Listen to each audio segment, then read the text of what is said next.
هذا النور شفاء صدور.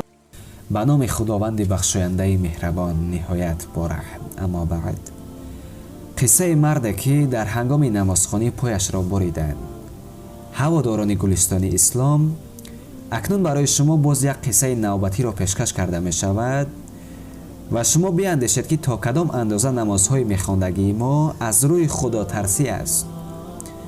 یک مرد به نهایت خدا ترس بود. در محله که آن مرد زندگی میکرد، یک بیماری و یک ویروس پیدا شد. این بیماری باشد در پای این مرد خدا ترس ضرر خود را رسانید. نزد تمام طبیب ها رفتند، اما دوای دردش را نیافتند.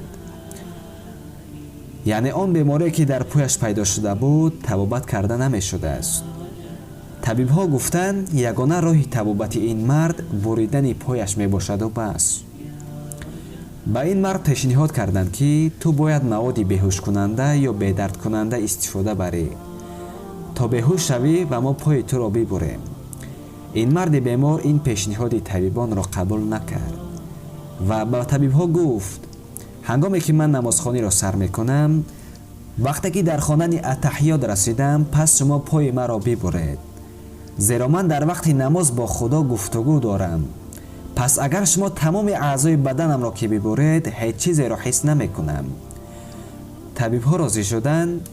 وقتی که این مرد بیمار نمازخوانی را سر کرد، در حالت اتحیات خواندن در حال پایش را بریدند. این مرد صاحب 2 فرزند بود. ناگهان به این مرد بیمار خبر آوردند که یک فرزندت بالای بام خانه برآمده بود. ناگهان از بالای بام خانه بر زمین افتاد و جانش برآمد. این مرد بیمار چنین دعا کرد: الها، به درگاهت شکر میکنم که یک پای و یک فرزند دیگر دارم. خدایا از تو راضی هستم.